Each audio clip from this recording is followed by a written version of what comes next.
I started this YouTube channel around about 4 months ago. I saw a video that another YouTuber made where he broke down how much his channel was making. And I thought, you know, it's worth a try. I might be able to make some additional money doing this. So I thought I'll make one video a week and I'll try and do that for a year. And if no one watches any of the videos, I'll just close the channel down and I haven't lost anything. So first off, a little background on the channel. This might be the first video that you've seen of mine. Basically, I recently moved to Cambodia with my wife and 6-year-old daughter.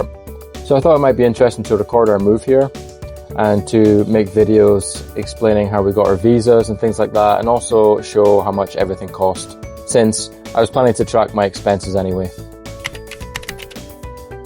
So it turns out that the type of videos you make is actually quite important because it affects how much advertisers are willing to pay to advertise on your channel, and that in turn affects how much YouTube pay you. I guess that my niche is travel, which is towards the bottom end in terms of ad revenue, but it's by no means the worst niche to be in. The most lucrative niches to be in are anything to do with finance and also digital marketing. I think there's so many people with digital marketing courses that they want to advertise that it probably drives the advertising price up. In the first 4 months of this channel's existence, 2,800 people subscribed to the channel, which is honestly way more than I expected. To be honest, I thought if I got 1,000 subscribers in the first year, that I'd be off to a pretty good start. As you can see from this graph, there are times when a lot more people are subscribing to the channel, and then there are other times where this falls off. These peaks and valleys correspond to when a new video is released. The biggest spike in subscribers was on the 7th of January with 168 new subscribers. And this was because one of my videos went kind of viral, or at least viral compared with the rest of my videos. This is the video I'm talking about. It got around about 30,000 views in the first month, and honestly I have no idea why. The reason you don't see 30,000 views on the video is because unfortunately I had to delete the video and re-upload it with new music, and that pretty much killed any momentum that it had. It turns out that if you use copyrighted music on your video, then any ad revenue generated by that video goes to the person who owns the rights to that music. I didn't know this when I started the channel, and it basically meant that I had to go back, delete and re-upload all of my early videos with new music. YouTube were even able to identify songs that were just like similar to other songs, and in that case there was like a profit sharing situation, so I also deleted those videos and uploaded them with new music. Most of my subscribers are from the USA, UK and Australia, which is great because the location of your viewers is actually very important in terms of how much you get paid. Basically, companies are willing to spend more money advertising to people from more affluent countries because they have more money to spend on their products. Here you can see the average payment for 1,000 views varies quite drastically depending on the location of the viewer. The USA is number one. Advertisers pay the most for viewers that live in the United States. They also pay pretty well for other English-speaking countries as well as the more affluent European countries. The worst countries in terms of advertising revenue are India, Bangladesh, Pakistan, Brazil, Indonesia, Nepal and Egypt. And then there's the age of your viewers. Advertisers are willing to spend a lot more to advertise to people who earn and spend more money. And on average, that tends to be people between the ages of 35 and 65, which is great because that is the demographic of my audience so far. Incidentally, 90% of my audience is male, which seems pretty high. Almost no women are watching these videos. Maybe I'm losing my sex appeal. Also, as you can see here, almost 80% of the people who have watched my videos are not subscribed. But 6,800 people who watched a video came back and watched another one. The conclusion that I draw from this data is that my videos are good enough, so if you watch one, you'll probably come back and watch another one. But in the end, after watching a couple of videos, you ultimately decide that subscribing to the channel would be a mistake and something you would probably regret. And for those of you who reached that conclusion, I understand.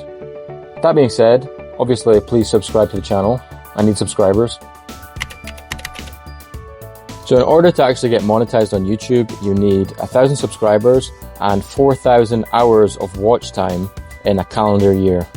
It was actually pretty easy to get the subscribers. Much to my surprise, it only took a couple of months. It was actually a lot harder to get the 4,000 hours of watch time, which took about 3 months. And I think part of the reason for that is because my videos are so short. Another problem with short videos is that it affects the number of ads you can fit in a video. You want to make the videos at least 8 minutes long, because that way you can put an ad at the start of the video and then after 4 minutes. Which is why now I'm trying to make the videos at least 8 minutes long, and going forward I'm going to try and make longer form content. Okay, with all that being said, my RPM, which is the amount YouTube pay you per 1,000 views, is £3.60. It's hard for me to say whether this is good or bad for the niche that I'm in, but for me it seems pretty good. So the first date that I was officially monetized was the 27th of January, and I made 34 pence. If you look at the graph, it's gone up since then, but it still fluctuates pretty wildly between different days. My best day was on the 4th of February, where I made £9.93. This is probably the day that I released that video that went a bit viral. But if you look, my worst day was actually on the 8th of February, where I made only £1.25, and that was just a few days after my best day. Okay, so let's work out how much I made for my first month fully monetized. And for the sake of simplicity, let's ignore the last few days of January and take the first month as February. For the month of February, my channel got a total of 33,978 views. And for this number of views, I made £121.25. Now the cost of living here in Cambodia is quite low, but you're going to need more than 120 quid a month. If you really budgeted as a single person, you could live here for about 500 quid a month. My expenses are a lot higher than that, but there's 3 of us. But honestly, it does seem at least possible that if this channel keeps growing, it could eventually make enough money to support one person in a country like Cambodia or Vietnam or Laos. Thailand and Bali seem to be getting a bit more expensive these days, so you might need a bit more money to live there. So let's break it down. The 120 quid that I made for my first month was based off a catalogue of 24 videos. So roughly speaking, if I had 4 times as many videos, let's round it up to 100 for the sake of simplicity, then the channel should be making around about £480 a month, which honestly I could live off here. So in order to answer the question posed by this video, using my own experience as a baseline, yes, you could escape the UK by starting a YouTube channel, but it's probably not going to happen overnight. You're probably going to have to commit to making a video a week for a couple of years. And it also helps, obviously, if you have some sort of competitive advantage. My competitive advantage is that I am here in Cambodia. It would have been a lot more difficult to get this channel off the ground had I been back home in Scotland. Difficult, but not impossible. If I'd been back home in Scotland, I could have made videos about some of the things that Scotland is famous for, like the Loch Ness Monster, William Wallace, heroin, depression, knife crime, an overwhelming sense of hopelessness and despair, alcoholism, violence, dreariness.